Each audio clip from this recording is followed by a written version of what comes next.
Hello friends, मैं हूं मिथिलेश कुमार और आपका स्वागत करता हूं आज के इस वीडियो में। इस वीडियो में हम लोग बात करने वाले हैं ब्रायोफाइटा के कुछ इंपॉर्टेंट एमसीक्यू के बारे में।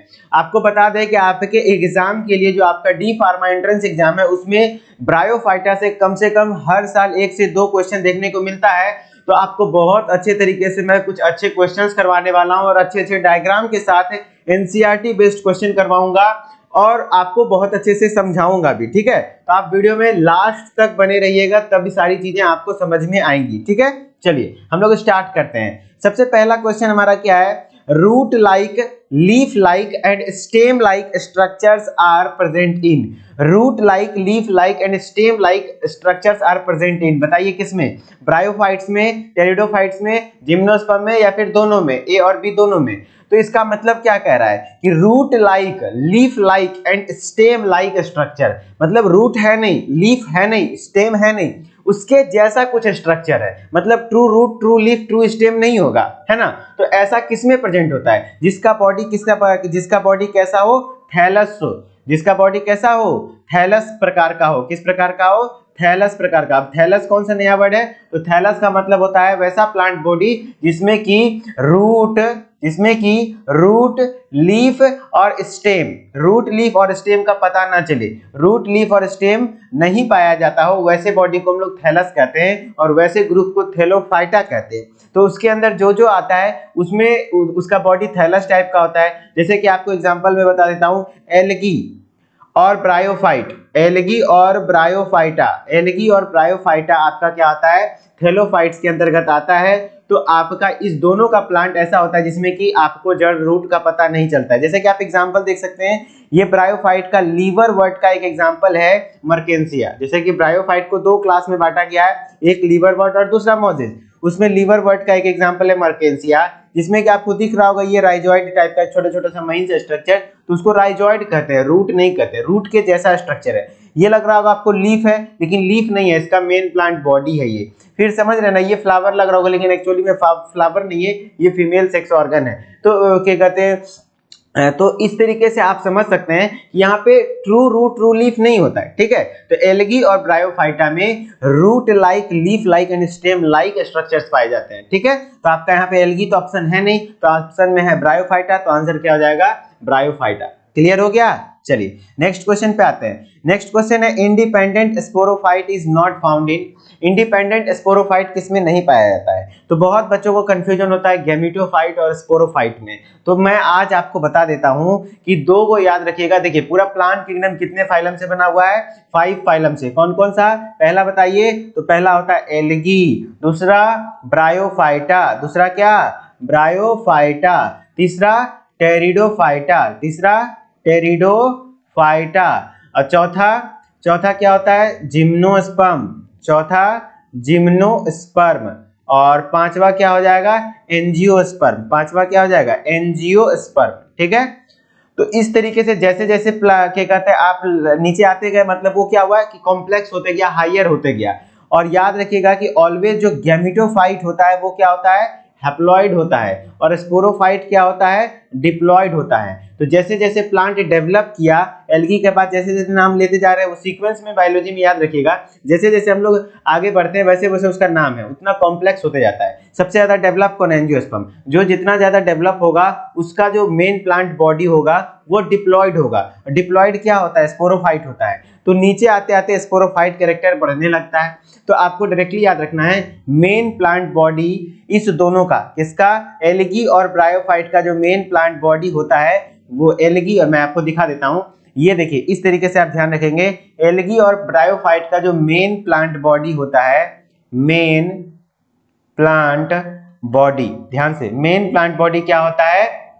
गैमेटोफाइट होता है। क्या होता है? गैमेटोफाइट होता है। जबकि अगर बात करें हम लोग टेरिडोफाइट, जिम्नोस्पर्म और एंजियोस्पर्म का, तो इसका जो मेन प्लांट बॉडी होता है वो क्या होता है? स्पोरोफाइट होता है, स्पोरोफाइट होता है। और हमने बता दिया गैमेटोफाइट ऑलवेज हैप्लॉइड होगा, स्पोरोफाइट ऑलवेज क्या होगा? डिप्लॉइड होगा। ठीक है, अब बात करते हैं जो भी मेन प्लांट बॉडी होगा वो क्या होता है? फोटोसिंथेटिक होता है, मतलब वही खाना बनाता है, उसी के ऊपर उसमें स्पोरोफाइट डिपेंड करेगा। मतलब कहने का अर्थ है कि जैसे देखिए आपको एक एग्जांपल दिखाते हैं, ये है इस तरीके से algae, bryophyte, pteridophyte, gymnosperm, angiosperm, इस तरीके से आगे बढ़ते गया। गैमेटोफाइट, स्पोरोफाइट हर प्लांट के लाइफ साइकिल में आता है। ऐसा नहीं कि किसी में गैमेटोफाइट नहीं, किसी में स्पोरोफाइट नहीं, होता सब में, लेकिन कौन ज्यादा डोमिनेंट है? तो एल्गी और ब्रायोफाइट में बड़ा बड़ा जी दिख रहा होगा, मतलब इस दोनों का मेन प्लांट बॉडी क्या है? गैमेटोफाइट है। और टेरिडोफाइट, जिम्नोस्पर्म और एंजियोस्पर्म में देख रहे होंगे कि ये स्पोरोफाइट बड़ा बड़ा दिख रहा होगा, एस, तो स्पोरोफाइट मेन प्लांट बॉडी है। तो जो मेन प्लांट बॉडी होता है वो फोटोसिंथेटिक होता है, और जो फोटोसिंथेटिक है वो खाना बना रहा है, जो खाना बना रहा है उसके ऊपर हर कोई डिपेंड रहेगा।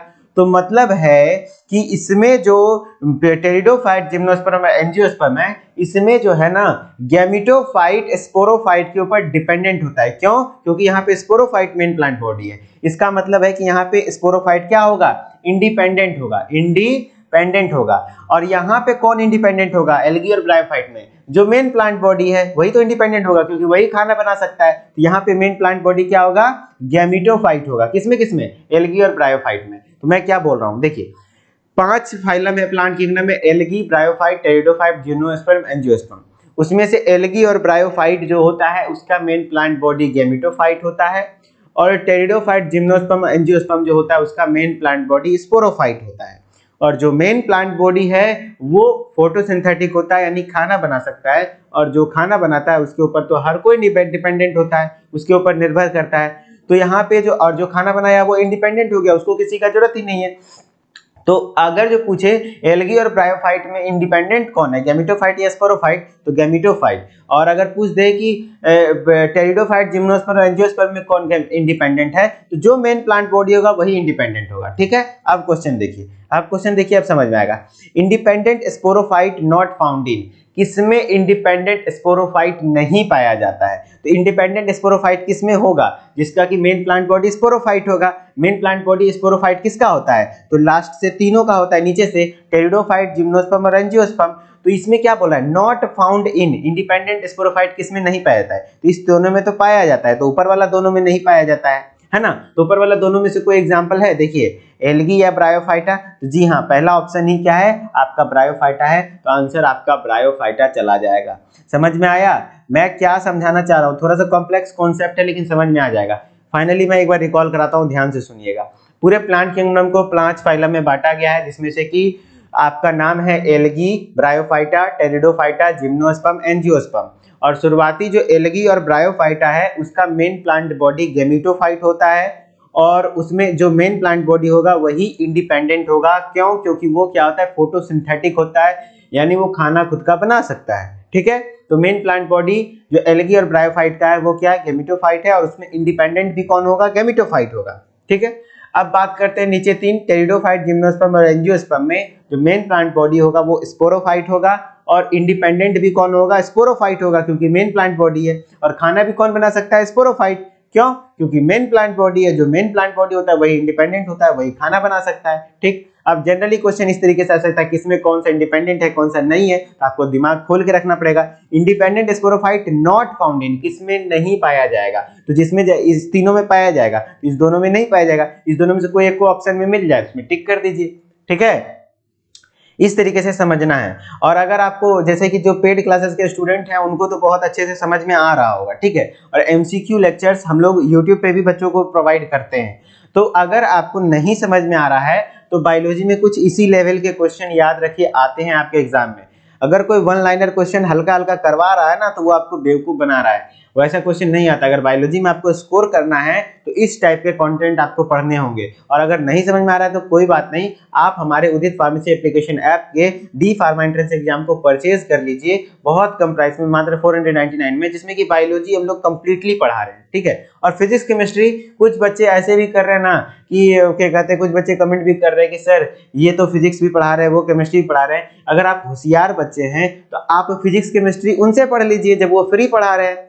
बायोलॉजी मेरे से बेहतर आपको कोई नहीं पढ़ा रहा होगा डी फार्मा एंट्रेंस एग्जाम के लिए, आप चिंता मत कीजिए। हम तो हल्का हल्का क्वेश्चन करवा नहीं रहे हैं, हम तो वही क्वेश्चन करा रहे हैं जो आपके एग्जाम के लेवल का है।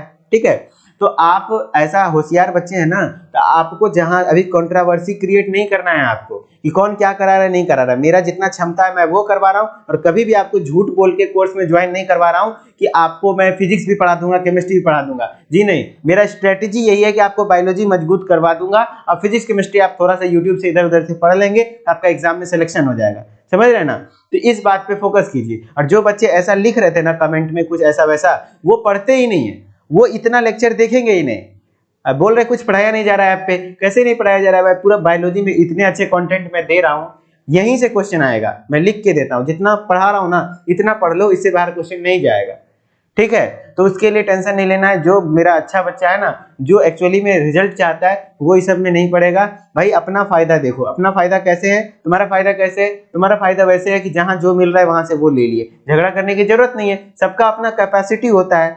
मैंने कभी झूठ बोला क्या कि आपको फिजिक्स भी पढ़ा दूंगा, केमिस्ट्री भी पढ़ा दूंगा? नहीं। हाँ, गाइड कर सकता हूँ, थोड़ा बहुत हेल्प कर सकता हूँ, लेकिन हाँ बायोलॉजी पूरी अच्छी तरीके से पढ़ाऊंगा, ये मेरा वादा है, और करा रहा हूँ जो मैंने बोला था। ठीक है, चलिए कोई बात नहीं, वो सब होता है यार, थोड़ा सा मेहनत करते हैं, लेकिन लोगों का ऐसा ऐसा कमेंट आ जाता है तो थोड़ा सा हर्ट होता है। लेकिन कोई बात नहीं, जो स्टूडेंट्स हमारे साथ हैं उनके लिए तो हम जरूर मेहनत करेंगे। ठीक है, और जो स्ट्रेटेजी कहते हैं ना कि अपने ऊपर अपने हीरो बनोगे तो कुछ नहीं हो पाएगा। ठीक है, थोड़ा सा मेरा बात मान लो, गुरु का बात मानना चाहिए। अरे भाई तुमसे बड़े हैं, एंट्रेंस एग्जाम क्वालिफाई किए हुए हैं, हमको थोड़ा सा पता है ना कि कैसे एंट्रेंस एग्जाम क्वालिफाई होता है। यहाँ स्मार्ट स्टडी चाहिए। फिजिक्स केमिस्ट्री कोई पढ़ा रहा है, A2 B2 चैनल है, अरे भाई हम कभी नहीं कहते कोई इससे मत पढ़ो उससे मत पढ़ो। मेरा मानना, हम तुम्हारे भलाई में, मेरा भलाई है, हमको पता है तुम्हारा भलाई होगा तभी तो तुम मेरा नाम लोगे, हमको पता है। तो एक टीचर्स के लिए ना स्टूडेंट से ज्यादा कुछ नहीं होता है, याद रखिए। आपको जहां पढ़ना है सर, आपको A2 B2 स्टडी में फिजिक्स केमिस्ट्री पढ़ाया जा रहा है तो बहुत अच्छी बात है, पढ़िए वहां पे। मैं तो क्या कहते हैं डायरेक्टली नाम लेता हूँ, बहुत अच्छा है। उनको नमन है कि वो छात्रों के हित में कुछ काम कर रहे हैं, थैंक यू। ठीक है, उनको बहुत कहिएगा मेरा थैंक यू, बहुत अच्छे हैं वो लोग, कोई बात नहीं। तो हम भी खराब नहीं है, हम भी आपको हेल्प कर रहे हैं, लगातार आपको यूट्यूब पे भी क्लासेस प्रोवाइड कर रहे हैं। हाँ, सारी चीजें को चलाने के लिए, एक सिस्टम को चलाने के लिए बेहतर वे में कुछ अमाउंट का जरूरत पड़ता है, जिसके लिए हम लोगों ने ये कोर्स लॉन्च किया। जिसको पढ़ना है भैया आगे पढ़े। ठीक है, क्योंकि पूरा थ्योरी यहाँ पे पढ़ा रहे हैं, पूरे अच्छे से समझा रहे हैं। ठीक है, पूरा एनसीईआरटी को कंप्लीट कर रहे हैं, अरिहंत को कंप्लीट कर रहे हैं, कोई दिक्कत वाली बात नहीं है। ठीक है, चलिए थोड़ा सा बहक गया मैं, सॉरी। चलिए हम लोग क्वेश्चन पे आते हैं। Leafy gametophyte of moss is formed from. Leafy gametophyte जो है वो कहां से बनता है? Leafy gametophyte of moss is formed from. Leafy gametophyte जो है ना वो कहां से बनता है, मैं आपको समझाता हूं मॉस में। देखिए लीफी गैमेटोफाइट, देखिए जो मॉसेज हैं उसमें जो सेक्सुअल रिप्रोडक्शन होता है वो दो तरीके से होता है। जो उसके सेकेंडरी प्रोटोनिमा है ना, उसमें फ्रेगमेंटेशन हो जाता है, यानी वो टूट जाएगा। तो दो टुकड़ा में टूटा, फिर वो आपस में जो दोनों टुकड़ा है, जैसे ये टुकड़ा है ये टूट गया, एक अलग टुकड़ा ये अलग से फिर प्लांट बना लेगा, इसको फ्रेगमेंटेशन कहते हैं। और ये जो लेटरल बड है, याद रखिएगा लेटरल बड, वर्ड को ध्यान से सुनिएगा, बार बार क्वेश्चन आते हैं लेटरल बड पे। ये जो लेटरल बड है उसमें बडिंग होने के थ्रू वो लीफी गैमेटोफाइट बना लेता है। क्या बना लेता है? Leafy gametophyte. क्वेश्चंस ऐसे भी आते हैं कि जो लीफी गैमेटोफाइट है वो किससे बनता है? तो सेकेंडरी प्रोटोनिमा से बनता है, प्रोटोनिमा से। कैसे? तो बडिंग के थ्रू। कौन से बड के थ्रू? तो लेटरल बड के थ्रू। तो एसेक्सुअल रिप्रोडक्शन जो होता है मॉसेज में दो टाइप से होता है, एक होता है फ्रेगमेंटेशन, दूसरा होता है बडिंग इन सेकेंडरी प्रोटोनिमा। ठीक है, ध्यान रखिएगा। अब क्वेश्चन क्या है? Leafy gametophyte of moss is formed from. तो ये लीफी गैमेटोफाइट है हमारा, वो किससे बनता है? सेकेंडरी प्रोटोनिमा से बनता है ना।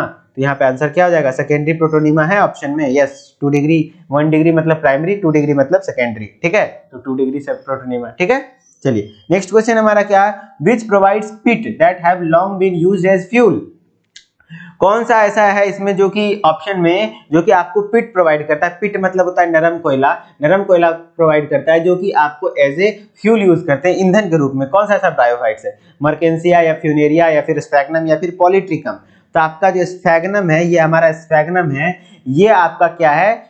पिट प्रोवाइड करता है और फ्यूल के जैसा काम करता है। और इसमें वाटर होल्डिंग कैपेसिटी भी पाया जाता है, ये बहुत ज्यादा पानी को एब्जॉर्ब कर सकता है, जिस वजह से किसी भी लिविंग मटेरियल को पैक करने का काम कहीं दूर भेजने के लिए इससे किया जाता है, इससे घेरा जाता है। ठीक है, ताकि वो खराब ना हो, है ना। तो आपका जो क्या है कि जो पिट प्रोवाइड करता है वो कौन प्रोवाइड करता है? स्फैग्नम। क्लियर।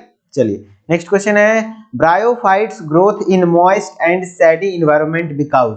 ब्रायोफाइट जो ग्रोथ करता है मॉइस्ट और सैडी हैबिटेट में। सही बात है भाई, गीले दलदल जगह में। क्यों? क्योंकि they can not grow on land, ऐसा कोई बात नहीं है भैया। There gametes fuses in water. जी हाँ, हमने आपको बताया था कि ब्रायोफाइट्स को क्या कहा जाता है, एम्फीबियंस ऑफ द क्या कहते हैं, प्लांट किंगडम। क्या कहा जाता है ब्रायोफाइट्स को? Amphibians of the plant kingdom. क्या कहते हैं? Amphibians of the plant kingdom, of the plant kingdom. PK मतलब प्लांट किंगडम, ठीक है।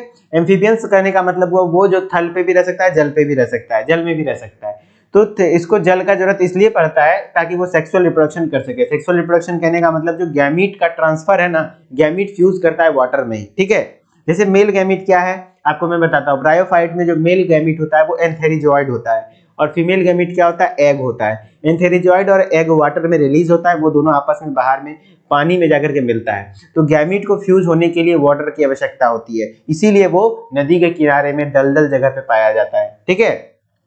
तो there gametes fuses in water, तो आपका आंसर बी हो जाएगा। नेक्स्ट क्वेश्चन हम लोग देख लेते हैं। Which of the following is used as a fuel and has a good capacity of water absorption. फिर से वही क्वेश्चन आ रहा है कि कौन ऐसा है जो कि यूज होता है फ्यूल के जैसा ब्रायोफाइट्स में और वाटर एब्जॉर्प्शन कैपेसिटी होता है उसमें। अच्छा, तो वो है आपका स्फैग्नम। वो कौन है? आपका स्फैग्नम, ठीक है। चलिए नेक्स्ट है आपका Moses grow in moist and सैडी places because. Moses को मॉइस्ट और सैडी प्लेस में ग्रो करना है, क्यों? क्योंकि उसमें रूट नहीं है। फिर से उसी टाइप का क्वेश्चन है, देखिए ये क्वेश्चन आपसे बनना चाहिए। Lack root, lack vascular tissues, require water for transport of gametes, all of the above. तो आपको आंसर हो जाएगा क्या? ये परफेक्ट आंसर ये हो जाएगा कि उसका जो वाटर ट्रांसपोर्ट ऑफ गैमीट, जो भी गैमीट है उसके ट्रांसपोर्टेशन के लिए क्या जरूरत है? वाटर। इसीलिए वो पानी के किनारे वाले स्पेस में रहता है। मॉइस्ट मतलब नमी वाले जगह पे, सैडी यानी छांव वाले जगह पे, मतलब नदी के किनारे में पाया जाता है, ठीक है। In bryophytes example riccia the archegonium is. देखिए ब्रायोफाइट्स में रिक्सिया आपको नहीं भी पता है, कोई दिक्कत नहीं। जो आर्किगोनियम होता है वो क्या होता है? हमने बताया एंथेरिजॉइड। जैसे एग्जांपल देख लीजिए आप, ये आपका एग्जांपल अगर नहीं लिया गया, हाँ यहाँ पे देख लीजिए, इसी में देख लेते हैं आपको। जो मेल गैमीट होता है, मेल गैमीटोफाइट होता है, जो मेल सेक्स ऑर्गन है वो आर्किगोनियोफोर होता है, और फीमेल सेक्स ऑर्गन जो होता है एंथेरिडियोफोर होता है। वो क्या होता है? सॉरी, ये जो फीमेल होता है वो आर्किगोनियोफोर होता है, मेल होता है एंथेरिडियोफोर, ठीक है। तो आपको यहाँ पे है कि आर्किगोनियम, तो एंथेरिडियम और आर्किगोनियम दो वर्ड याद रखिएगा, एंथेरिडियम, एंथेरिडियम और आर्किगोनियम। क्या? Archegonium, archegonium. तो एंथेरिडियम और आर्किगोनियम की यदि बात करें तो जो आपका आर्किगोनियम है वो आर्किगोनियम फीमेल सेक्स ऑर्गन है। और फीमेल सेक्स ऑर्गन किस टाइप का होता है? फीमेल जो है वो फ्लास्क शेप का होता है। मैं ऐसा बना देता हूँ, फ्लास्क। इस तरीके से आप देखे होंगे, जैसे तेल वेल ढारते हैं टीप, तो टीप जैसा बना होता है, ठीक है। तो ये कोन जैसा बना होता है, तो फ्लास्क शेप्ड होता है, ठीक है। कैसा होता है? फ्लास्क शेप्ड होता है। ये सब एनसीईआरटी में लिखे हुए हैं। In bryophytes riccia the archegonium is कैसा होता है? फ्लास्क शेप्ड होता है। इन फ्यूनेरिया, फ्यूनेरिया में जो मियोसिस होता है वो कहाँ होता है? तो फ्यूनेरिया ये है हमारा। फ्यूनेरिया किसका एग्जांपल है? हमने क्या बताया, देखिए ब्रायोफाइट्स को दो क्लास में बांटा गया है, एक लीवरवॉट, दूसरा मोजेस। और जो ये मोजेस है उसका एग्जांपल कौन कौन सा है बताइए? तो फ्यूनेरिया, सब हम लोग थ्योरेटिकल में पढ़ चुके हैं। फ्यूनेरिया, स्फैग्नम, स्फैग्नम और पॉलीट्रिकम। और क्या? पॉलीट्रिकम, है ना। फ्यूनेरिया, स्फैग्नम और पॉलीट्रिकम। तो इसमें जो मोजेस है वो फ्यूनेरिया ये है, ये किसका डायग्राम है? फ्यूनेरिया का। तो फ्यूनेरिया का जो कैप्सूल होता है उसमें क्या होता है? मियोसिस होता है और स्पोर बनता है। मियोसिस कहाँ होता है? कैप्सूल के अंदर होता है। तो in funaria meiosis occurs in capsule. किसमें होता है? कैप्सूल में होता है। तो फ्यूनेरिया में जो मियोसिस होता है वो कहाँ होता है? कैप्सूल में होता है। In bryophytes multicellular jacketed female sex organ is called. Female sex organ को क्या कहेंगे? हमने बताया था ना, मेल सेक्स ऑर्गन को हम लोग एंथेरिडियोफोर कहेंगे, फीमेल सेक्स ऑर्गन को आर्किगोनियोफोर कहेंगे। अब उसी में ईएम लग जाए तो जैसे देखिए ये एंथेरिडियम है, ये मेल सेक्स ऑर्गन है, फीमेल सेक्स ऑर्गन क्या हो जाएगा? आर्किगोनियम हो जाएगा, है ना, आर्की, ठीक है। चलिए नेक्स्ट है आपका क्या? प्रोटोनिमा क्या है? प्रोटोनिमा के भी बारे में हम बताए थे ना, सेकेंडरी प्रोटोनिमा क्या है? मॉजेज में एसेक्सुअल रिप्रोडक्शन प्रोटोनिमा के थ्रू ही होता है, जो कि कैसा होता है? हैप्लॉइड होता है। ये क्या होता है? हैप्लॉइड होता है। इसमें फ्रेगमेंटेशन से फिर से एक बना जाता है ब्रायोफाइट, या फिर सेकेंडरी प्रोटोनीमा के बडिंग से एक लीफी गैमेटोफाइट बनता है। ठीक है, तो अब हमारा क्वेश्चन क्या देखिए, प्रोटोनीमा होता क्या है, तो हैप्लॉइड होता है या डिप्लॉइड, तो हैप्लॉइड, तो हैप्लॉइड वाला ऑप्शन दूगो है, डिप्लॉइड वाला दूगो ऑप्शन है, कट गया। अब haploid in found in mosses, जी हाँ मॉसेस में ही तो पाया जाता है, क्योंकि ब्रायोफाइट्स का एग्जांपल मॉसेस है, उसी में ये होता है। और haploid in found in pteridophyte, नहीं टेरिडोफाइट में ये नहीं पाया जाता है। ठीक है, तो haploid and is found in mosses answer हो जाएगा। ठीक है, चलिए नेक्स्ट क्वेश्चन हमारा क्या है, leafy stage develops from the secondary protonema as, ये जो देखिए लीफी स्टेज है, ये लीफी गैमेटोफाइट है, इसी को कहते हैं लीफी स्टेज। किससे बना हुआ है, ब्रायोफाइट के किससे, तो सेकेंडरी प्रोटोनीमा से, किससे, सेकेंडरी प्रोटोनीमा से। और कैसा, एज ए लेटरल बड, कैसा, as a lateral bud, lateral bud मतलब तो साइड में जो कली बनता है उसी से ये लीफी स्टेज बनता है। वही पूछ रहा है, leafy stage develop from secondary protonema, secondary protonema से जो बनता है लीफी स्टेज, कैसे, एपिकल बड, टर्मिनल बड या लेटरल बड, आंसर क्या हो जाएगा, लेटरल बड हो जाएगा। ठीक है, समझ रहे हैं, तो ये था हमारा लेटरल बड। अब चलिए हम लोग का आज का क्लास यहीं पे खत्म हुआ। ठीक है, चलिए क्या कहते हैं, अच्छे से पढ़िए, मन से पढ़िए, पूरा ध्यान से पढ़िए, किताब उताब पढ़ना शुरू कर दीजिए, वीडियोस देखना शुरू कर दीजिए। अगर इस सब अफवाह में मत आइए, जहाँ जो मिल रहा है वहाँ वो पढ़िए, कोई दिक्कत वाली बात नहीं है। मुझे बहुत खुशी होगी यदि आपका सिलेक्शन होगा। वहाँ पे ये नहीं पूछूंगा कि क्या कहते हैं, यहाँ पे वहाँ पे ये नहीं कोई देखता कि तुम किसे, अगर आपका सिलेक्शन नहीं होगा ना, तो वहाँ पे जो बोलोगे कि हमको मिथिलेश सर कुछ नहीं पढ़ाएं, तो कोई बात नहीं मानेगा तुम्हारा। ठीक है, बोलेगा तुम नहीं पढ़े हो, क्योंकि मेरा तो क्लास चल ही रहा है। सबूत के तौर पे ऐप पर वीडियोस अवेलेबल रहेंगे, लगभग 100 से ज्यादा क्लास में चलवा दूंगा तब तक में। ठीक है, तो इसके लिए तो आपको मेरा कॉन्सेप्ट है भैया, बायोलॉजी आपका आराम से मैं जितना पढ़ा रहा हूँ उतना अगर सही करते, पढ़ लेते सही से, तो 40 क्वेश्चन कहीं नहीं जाएगा। ठीक है, 40 क्वेश्चन, 10 क्वेश्चन फिजिक्स केमिस्ट्री इधर उधर से पढ़ लोगे ना, तो काम बन जाएगा। जो जहां पढ़ा रहा है भैया उनको थैंक यू कहना, और जो पढ़ो बस, जहां जो मिल रहा है पढ़ लो। ठीक है, चलिए हम जो दे रहे हैं वो भी पढ़ लो, क्या दिक्कत है। चलिए मिलते हैं नेक्स्ट वीडियो में, तब तक के लिए धन्यवाद, ओके बाय बाय।